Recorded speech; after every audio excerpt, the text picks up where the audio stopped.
My name's Angelo, and welcome to We Want Picks. I'm going to break down the entire UFC Vegas 84 fight card, giving you my picks, predictions, and DraftKings plays. But before I do, let's look at the wild success the last 6 months have brought us. In the last 6 months, we have had over $400,000 in DraftKings winnings sent our way.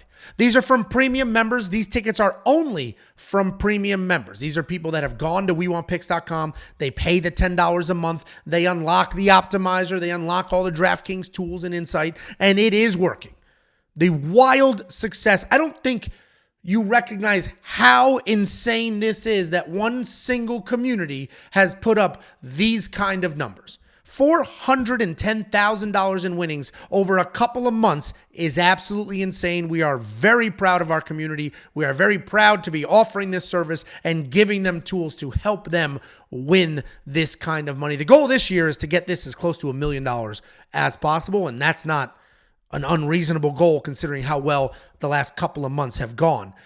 These people, these premium members, have access to our website. It's WeWantPicks.com. You click Become a Member at the top. It's only $10 a month, and you unlock a DraftKings optimizer. You unlock ownership projections. This optimizer here, this will build a lineup for you. This will build 150 lineups for you. It'll be preloaded every single Friday around 6 p.m. It'll be preloaded with ownership projections, scoring projections. You click a few buttons, and then you are good to go build lineup. If you say, hey, I don't know how the hell to use this thing. Well, just click the how to use optimizer video right there. You're also going to get with your premium membership. We do a full slate. We break down who should be in your lineup, who should not be in your lineup, all of that, and then bets, picks, tools, and everything else. This is far more than just a one product membership. $10 a month, WeWantPicks.com, click Become a Member. You will unlock everything you have ever needed to be successful watching these fights.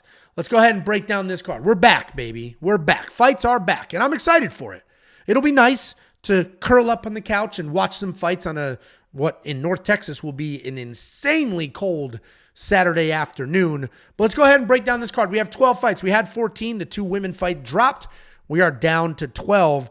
Opening up the UFC Vegas 84 fight card, we got Josh Van stepping up on short notice to take on Felipe Bunes. Josh Van only has 2 fights in the UFC, but considering he's 22 years old, that's a lot of decent high-level experience. His first ever fight was a short notice come-up against Zhalgas Zhumagulov. He put 80 points on the board, and that's because he came forward, he defended takedowns, and he landed 120 significant strikes. His next fight was against Borjas. This was a close-ish fight. He did offer up 2 takedowns of his own, but that's because he got blasted. There's no knockdown or anything like that, but he got hit. He was getting hit. Didn't look amazing, but he did get it done. He did win that fight. It was a 29-28 decision, but seeing the takedowns was nice. Like, oh, okay, he's got a couple of tools in his back pocket. But overall, he's a very good striker. He can control the pace. He does a good job defending takedowns, decent scramble skills. We saw that in the Zhalgas Zhumagulov fight, and he's going to need that takedown defense and those scramble skills. I'm going so fast. I'm so excited to do this video. I'm talking way too fast. He's taking on Felipe Bunes. This guy was already on the card. His opponent dropped, which is why Josh Van stepped up on short notice. Felipe Bunes is a jiu-jitsu guy. He was supposed to make his debut. I mentioned Zhalgas. Josh Van stepped up on short notice against Zhalgas. Well, that's because Felipe Bunes, the original opponent, dropped. So, but really full circle. What a beautiful circle of life moment we have here. Anyway, I'm off topic. Felipe Bunes is a very good BJJ guy. He's got slick, aggressive jiu-jitsu. He will come forward. He will bomb. He will shoot takedowns. So he's not pure BJJ butt-scooting nerd, but he is a BJJ guy. If he can't get this fight to the ground, he can't win this fight. He's not going to win a striking match, not against Josh Van. And even on the ground, he's going to have to catch Josh in something slick because Josh has decent defense. So all of that being said, Joshua Van should win this fight. He's a good favorite for a reason. Should he be in my DraftKings lineup? That's a different situation. That comes down to, do you think Josh Van can finish Felipe Bunes? If so, then he could put up some good numbers. Even if he works in a couple of takedowns like he did in his last fight, that got him over the 100-point mark. But I don't think it'd be stupid for him to work in takedowns. That's where Felipe wants to be. So I actually don't think that Josh Van's going to be great for your cash lineup, because I do think it's going to look like the Zalgas fight. I think he'll put up like 80-something points, defend takedowns, light up Felipe on the feet, and that's it. I don't think he's going to put him away or anything like that. Then we have Tom Nolan taking on Nikolas Motta. And this is another interesting fight because Tom Nolan is $9,200. He's a UFC debut. He only has like 6 professional fights. He's taking on Nikolas Motta, who has a whole UFC career. He has more UFC fights than Tom Nolan has professional fights. I don't know if that's true. We'll find out in a second. But if it's not true, it's close. Anyway, point being, Tom Nolan is a UFC debut. He is a very good striker. He's long, he's lean. I've mentioned a few times, but he's got that same like lurchy frame as Corey Sandhagen. I think he's a better striker than Corey. He's a very good striker. He's accurate. He's technical, but he has no problem getting into a brawl. He's got some good power and a good chin. More than one fight, you've seen that dude get absolutely blasted, and then he keeps coming forward and he stays alive. Takedown defense absolutely blows, though. Takedown defense is not good. I don't know how much it's going to matter because he's taking on Nikolas Motta. Nikolas Motta is not a grappler. Nikolas Motta is a striker, and I actually think he's a decent striker. Somebody in the comments section, this is the problem with MMA fans. It's the shortest memory I've ever seen of any fan base ever. Cowboys fans, the opposite side of the spectrum, right? Every year, this is our year, this is our year. Oh, we just won a Super Bowl 30 years ago. MMA fans, a fighter could have an entire, look at Izzy. Izzy had an entire career of insane fights, more title defense. What that guy did in his career is astonishing. He looks like shit in one fight against a redneck, and everybody's like, Izzy sucks. It's what MMA fans are the worst. I'm talking to you. And that's what's happening with Nikolas Motta. He's not, the Izzy comparison's wild, but Nikolas Motta is not bad. He's a good fighter. He's a decent striker. He's got some power. He's got some technical striking. He's got really good takedown defense at 82%. And yeah, he had a terrible showing. I mean, this was a miserable showing against Trey Ogden. Trey Ogden was winning the striking exchanges and the grappling exchanges. Does that automatically mean Nikolas Motta's striking is absolute dog shit trash? No. Was it in that fight? Yes. Is it in general? No. I think he's still a decent striker. And he's fighting a UFC debut. I do think Nikolas Motta loses this fight. And Nikolas Motta does get finished when he loses fights. I will probably have Tom Nolan in a lineup or two, but I guess all of this ranting about how shitty we are as fans is just to reiterate the point that fighters are more than their last fight, and it's not crazy to think that Nikolas Motta can come out here, look clean, land clean, be fast, be accurate, and be all of those things, and do well. And he has 5 UFC fights if you can include the Contender Series, not 6. Idiot. Stupid bastard. I'm just saying wrong shit. Then we have Jean Silva, another UFC debut. This guy's also a striker. He's an interesting striker, though, because he's got power. He's a very good striker. Very, very, very good. But what's interesting about him is he'll keep it technical, high, tight guard. Boom, boom. Lower his level, light up the stomach, come back up. Like very good, clean striking. And then wide hands, showboating, spinning around, doing weird stuff. So you don't necessarily know exactly what he's going to do. You don't know, is the technical clean guy going to be here? Is the wild spinning guy going to be here? Is it going to be both? And for those reasons, it's a little like, can you trust this guy, right? He's a UFC debut. He's got losses on his record. He's not this like undefeated wild prospect, but he is a very good striker. He's got decent takedown defense, and he's got good guard, loose hands, good power. The reason he's $9,600, the reason he's a minus 900 favorite is because of this guy. People are just not giving Westin Wilson enough credit. Yes, Westin Wilson can get hit. Yes, we just watched him get beat up by Joanderson Brito, but that was short notice, and Joanderson Brito will beat the shit out of Jean Silva too. So that, I mean, that's Joanderson Brito's a killer. Anyway, Westin Wilson is a long, awkward guy. He's got that karate-style stance. Doesn't work well for him in MMA. That works well for Wonder Boy. It works well for Lyoto Machida. It's not working well for Westin Wilson. He's getting hit. And that's the problem here. That's why Jean Silva is such a big favorite, $9,600. He probably gets close to that or that. I think Jean Silva is probably good for your lineup. But it's not wild.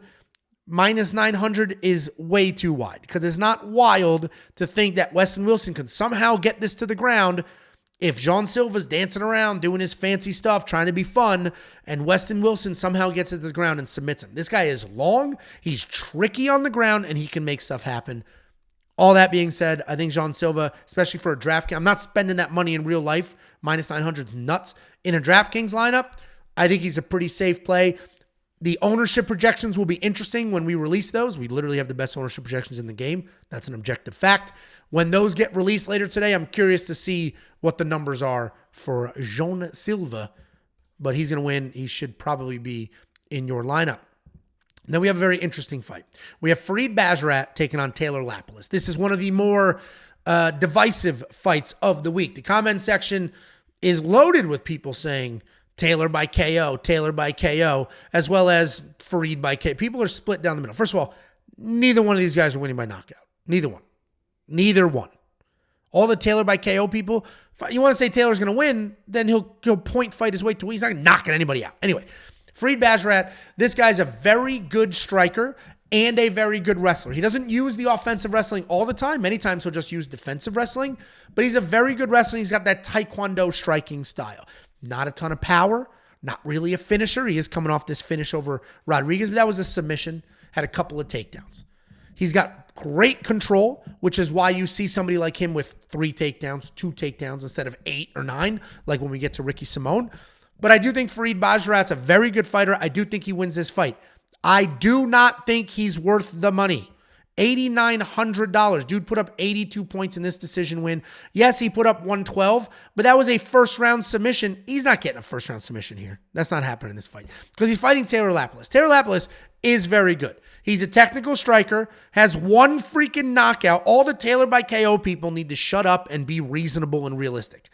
Who is he not? He knocked out Sasaki in 2015. He must win this fight by knockout. I mean, people just say wild shit. He is a very good striker. He's a technical striker. He's a patient striker. He's one of these French savant-style strikers. Takes his time, waits, boom, there's my opening. Boom, there's my opening. He is a low-volume guy. This fight against Colin Loughran sucks. And in this fight, he was taken down multiple times. He did win the fight, but he didn't really let his hands go. He was a little too patient. Farid Basharat's going to win this fight. I imagine he's going to get some takedowns. I imagine he's going to get this done. Farid's going to be the pick. He's not going to be in my lineup at $8,900. I do not see the upside for Taylor. Yes, he's affordable, but he scores like shit. 65 points. Imagine you threw a $7,300 underdog in your DraftKings lineup and he still only put up 65 points. Imagine.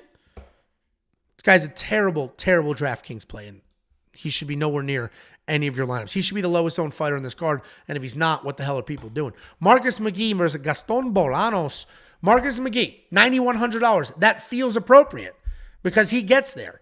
Knocked out or submitted Newsom, 91 points. That was the second round. Knocked out JP Bays, 103 points. I think he gets past the 91 here. Marcus McGhee's a powerful guy. We've seen him knocking people out. But if you go watch tape, pre-UFC tape, he's also getting takedowns. He's athletic. He's fast. He hits hard. He's pretty durable. Yes, he's got the loss. It's a finish. He's a pretty durable guy. He is powerful. He is dangerous. My one and only concern is what does his cardio look like later? We've seen him in fights that go a little longer than the first round, but I don't know what his cardio is going to look like later if he's in that kind of fight. He is fighting a very good striker in Gaston Bolanos. This guy's a solid striker, good Muay Thai background. He was a Muay Thai fighter before an MMA fighter. He has multiple spinning back elbow knockouts in MMA and in Muay Thai. That's like his thing. He's very, very dangerous, very, very good. Hopefully, his takedown defense is not that good. He did just beat Aaron Phillips, but it was a decision. I think Marcus McGhee wins this fight. I think he's probably worth the $9,100. I think he comes forward, throws heavy, hopefully works in some takedowns, gets Gaston backing up, takes him out of his rhythm, eliminates the early power, and gets it done. So Marcus McGhee is going to be the pick. $9,100, probably good for your lineup. Then we have Matt Semelsberger taking on Preston Parsons. Matt Semelsberger is the one stepping up on short notice, and he's the favorite here. He took this on 2.5 weeks notice, 2 weeks notice, something like that. Matt Semelsberger, as we know, this guy is an insanely powerful striker. He does have some wrestling. He can offensively wrestle at times, but he's going to come forward. He's going to throw bombs, and if he connects, you're in trouble. But that's sort of where it's been ending for him lately.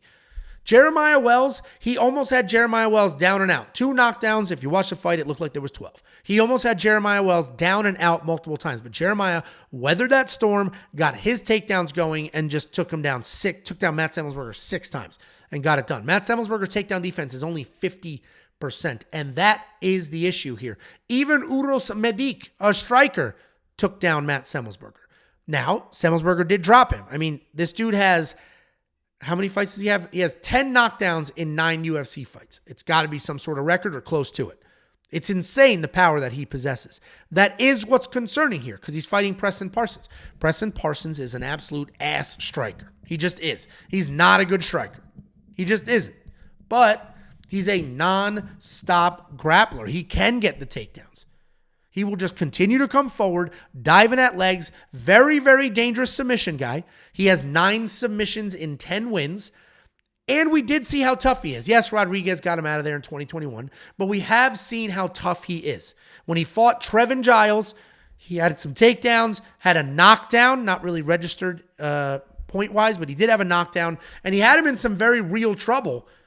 And then he gassed out big time, didn't have the skills to put it together. But I do think Preston Parsons can win this fight. I wish we got a little bit of a discount on him, but when he wins, he scores really well because there's a bunch of takedowns, a bunch of control time, potentially a submission. So I think Preston Parsons may be worth a shot or two in a couple of your DraftKings lineups because I think he can win.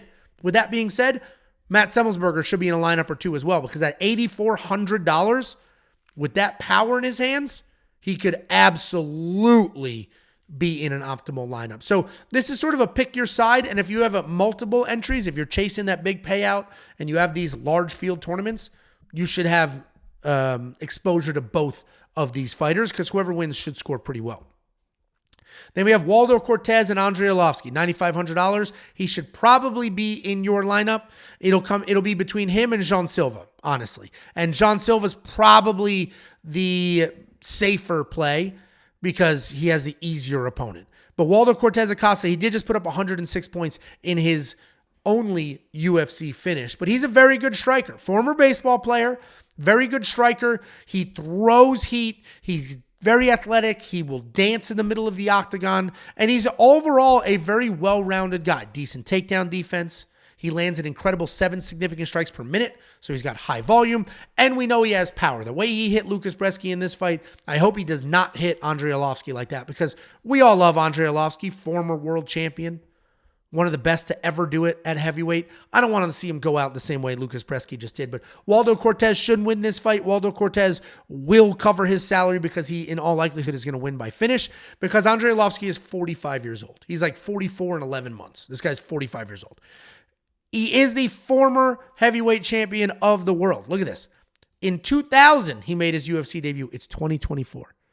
He's been in the UFC for 24 years. There was a break in the mix there where he fought for Affliction and a few of the other promotions, and then he came back. 24 years this dude has been in the UFC. 24 years. I keep repeating it because it's astonishing. He's a multiple-time world champion. When he was the UFC heavyweight champion, he was one of the most feared men on the planet. This dude was taking people's heads off, and the level of competition was trash. I watched this fight. Where's Paul Buentello? I watched this fight live at Mohegan Sun. I mean, okay, let's see who he was beating. Freeman, Ian Freeman. He was like a little Englishman. Looked like a fire hydrant. Matushenko, he was decent at the time. Ferreira, not very good. Sylvia, that's Tim Sylvia, former champion. That was a great win to earn the belt. Justin Eilers, this was like just an athletic guy that had some power back in the day. Paul Buentello was like, he was the historic version of, what the hell is that? He's just like a fat old guy that somehow hit hard. And then he lost to Tim Sylvia. Twice. And then he put it all back together, and then that's when his career got a little spotty. Fedor Emelianenko, this was an affliction. I'm surprised this is on here. This was an affliction fight. Brett Rogers was also an affliction fight, or maybe that was a Strikeforce fight. Either way, I'm off topic here, but Andrei Arlovski is one of the best to do it. Great striker. Got all the veteran savvy. Honestly, if he wants to win this fight, he needs to close the distance, keep Waldo against the cage, and eliminate any of that. He's not going to go strike for strike with this guy, not at 45 years old. Probably not going to take him down either. So he needs to close the distance, get Waldo against Cage. I don't see it happening. I think Andrei Arlovski gets finished. The way that Mays put him out, the way that Rodrigo Lima cracked him and then submitted him, the chin's gone. He's 45 years old. Then we have Brunno Ferreira and Phil Hawes. This is an interesting fight. Brunno Ferreira is very good. He's a heavy-handed guy, a powerful striker. He's light on his feet. He's constantly mixing up attacks. He bounces on his toes, and that helps him come in and out of the pocket. He'll spin around. He'll do all sorts of crazy stuff. And then on the ground, he's a very good grappler as well. He's got very good jiu-jitsu, slick takedowns if he wants to use them. But overall, powerful striker with good BJJ. That's who this guy is. The reason he's the favorite is because he's fighting Phil Hawes. Phil Hawes, as we'll see here, let me walk through here. Aliskirov knocked him out. Phil Hawes looked great. These 17 significant strikes looked great. Well-timed, clean, fast, accurate, and then he got chinned. Roman Dolidze, KO. It's not a KO. I mean, it is, but he took Roman down with a sick duck under, and then Roman blew his knee out, and then he was on his legs, one leg. The Duran win showcased his skill set, had a takedown, had a knockdown, was just lighting his feet up. Even the Chris Curtis loss, he was lighting up Chris Curtis, was lighting him up, was winning the striking exchanges, then he got caught. Point being, Phil Hawes is the better fighter in 90% of his matchups. He's got very good striking, very high-level collegiate wrestling, good cardio, good power. He's all the things except no chin whatsoever. The reason Phil Hawes is the underdog here is because people are worried Brunno Ferreira can get to his chin. And that is something you should be worried about because Phil Hawes can get knocked out. He has been knocked out many times over. The chin is gone. But the skills are there, the speed is there, the athleticism is there, the power is there, the technique is there. I'm not going to touch this in my DraftKings lineup. Maybe a tournament entry, you can experiment a bit, but I'm not going to touch this in my lineup because Phil Hawes is just too sketchy with the chin, but he should be the better fighter literally everywhere. So not the most definitive breakdown for you, but hopefully I help you at least not get your ass kicked. Then we got Ricky Simón taking on Mario Bautista. $8,600. Ricky will be in my lineup. $8,600 for a guy that puts up over 100 points in pretty much every single win. Not every win, but close to it. I will have him in my lineup. This guy's a non-stop wrestler. His control sucks. He has terrible control. But great. That's fine for us because takedowns are 5 points. You're only getting 6 takedowns in a fight or 7 takedowns in a fight if your control sucks. And it does. People stand up. He takes them down again. High energy. Tons of cardio, 3 rounds, should not be a problem whatsoever. Ricky Simón will be in my lineup at $8,600. That feels like a discount for a guy that puts up the numbers he puts up. He is fighting Mario Bautista. This guy's a high-volume striker. He has no problem taking a punch to give a punch. He's constantly moving, and then he'll plant his feet and let his hands go. He can be dangerous because he got slick submissions and scrambles. Doesn't necessarily have big one-punch knockout power, but there is power. He has fought some of the better people in the division, and he has had some success. He's a very good fighter. He only has 2 losses. He's a very good fighter. I just think styles make fights, and Ricky Simón diving at his legs is going to be the difference here. I think Ricky's wrestling, nonstop wrestling pace and pressure will be too much for Mario. Ricky can strike as well. We've seen some power out of him. He has a couple of knockdowns. But Ricky Simón's going to be the pick, and he will be in my lineup at that price point. Then we have Jim Miller and Gabriel Benítez. Jim Miller, $8,200. Gabriel Benítez, $8,000. That's a pick 'em as far as DraftKings is concerned. I think Jim Miller is a very good fighter. He's Jersey tough. He's been around forever. We saw Andrei Arlovski 2000. Jim Miller, 2008. The only fighter to ever fight on UFC 100 and UFC 200. Dana said he'll already be on UFC 300, assuming he doesn't get hurt in this matchup. He's Jersey tough. He's 40 years old. He's like 39, 11 months, some shit like that. He's a grappler. He started his career as a grappler. He's a jiu-jitsu black belt, pretty high level, especially when he was a black belt. He was one of the few. But his striking is not very good. It's not very technical. He has found power later in his career. He knocked out Jesse Butler in 20-something seconds. He knocked out Nikolas Motta. I mean, those are good knockouts. He's finding his power later in his career, but I don't necessarily think the power is what's going to win him this fight because he's fighting Gabriel Benítez. This guy's a very good striker. He has great kicks, solid movement. He picks his shots really well. Takedown defense is mid, right? 58%. I said mid like I'm fucking young and cool. Mid, I meant mid like halfway between 0 and 100. Anyway, Gabriel Benítez is a very good striker, and I think a lot of people are just writing him off here. Right now, Jim Miller's a good-sized favorite. He's like minus 160 on some books, and I get it. Gabriel Benítez is coming off a year layoff, right? A little over a year. But Gabriel Benítez, and he gets chinned, and all of a sudden, Jim Miller has power. But I don't think it matters. I don't think it matters. I think Gabriel Benítez can have some success. I don't think Jim Miller's power is going to be the difference here. I think Jim Miller can win this fight if he pressures forward and works in some takedowns. I don't think Jim Miller wants to be striking with who the American Kickboxing Academy coach said is the hardest kicker in the gym. That gym includes Cain Velasquez and who's handsome? Oh, fucking. I said his name in the betting breakdown. Who is that gorgeous man, former middleweight champion of the world? It's right there. Fought Paulo Costa. Luke Rockhold. So Javier Mendez, the American kickboxing coach, said that Gabriel Benítez kicks harder than Luke Rockhold and Cain Velasquez. And that might matter here if he can get the Jim's legs early. All of this is to say, while Jim Miller is a fan favorite this week, I also picked him to win. I don't think he's the lock or the discount that people think he is. I don't think he's the guy this week that's going to like come out here, blow the doors off, should have been a minus 160 favorite the whole time. I think this will be a fight between a couple of old guys going back and forth, and Jim Miller will win because he's tougher and durable as shit, Jersey tough. Jim Miller's going to be the pick. Maybe you can put him in your lineup if you do think that power gets there. Mowgli does get finished. That's like his thing, unfortunately for him. So a lot of talking here to say I'm a little undecided on this fight as far as DraftKings is concerned, because Gabriel Benítez can make something happen. 114 points against Charlie Ontiveros, and Charlie's not a 40-year-old man. I wish the DraftKings price, if the DraftKings pricing reflected the betting odds, I would have Gabriel Benítez in my lineup before I would have Jim Miller.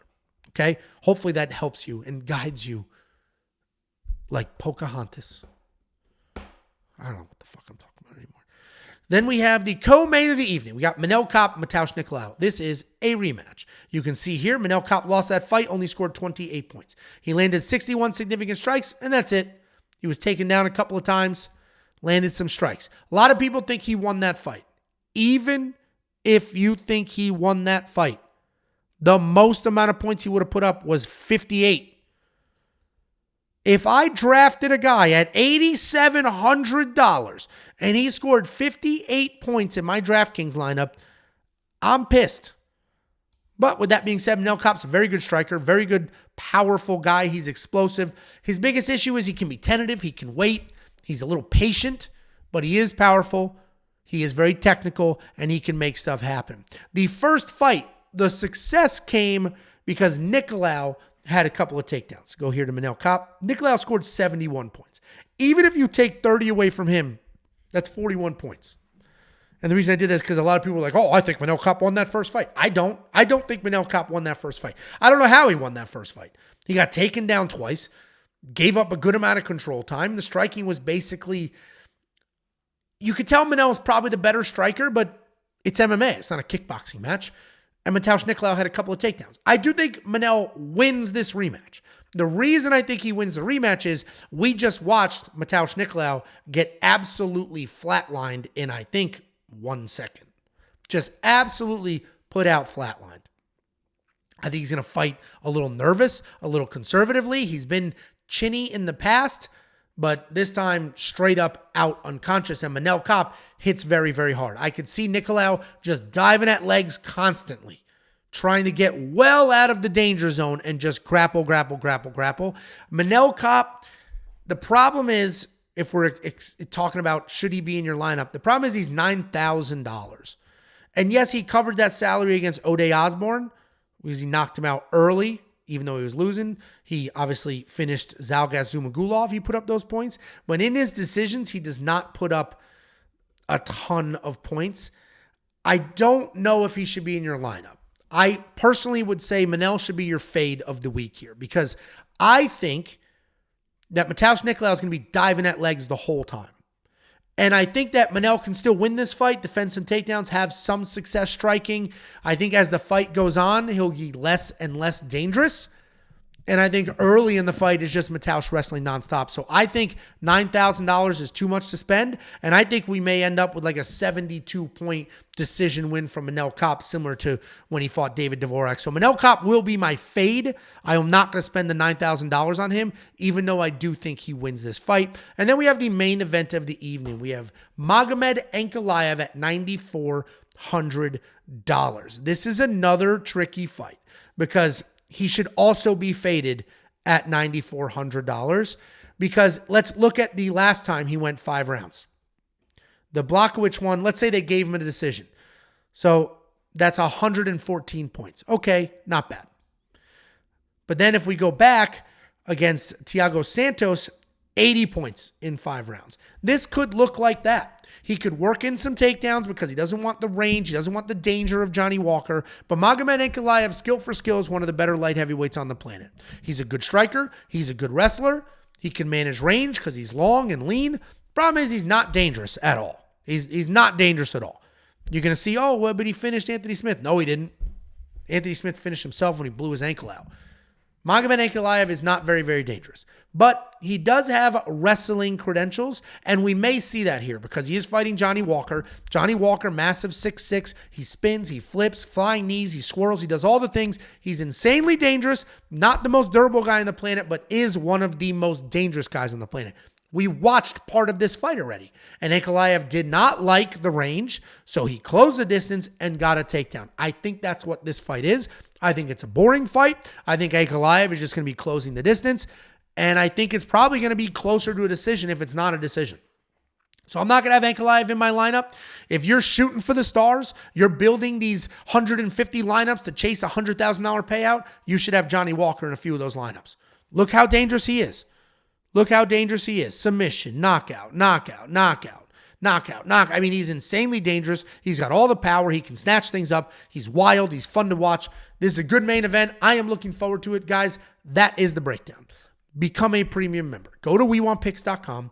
Pay the $10. It's for an entire month. You're going to get the optimizer preloaded with the best ownership projections in the game. That's an objective fact. That's not just a sales pitch. That is an objective fact. And you can join this community. The community that has put up over $400,000 in winnings over a couple of months span. WeWantPicks.com. Click Become a Member at the top. It is only $10 a month.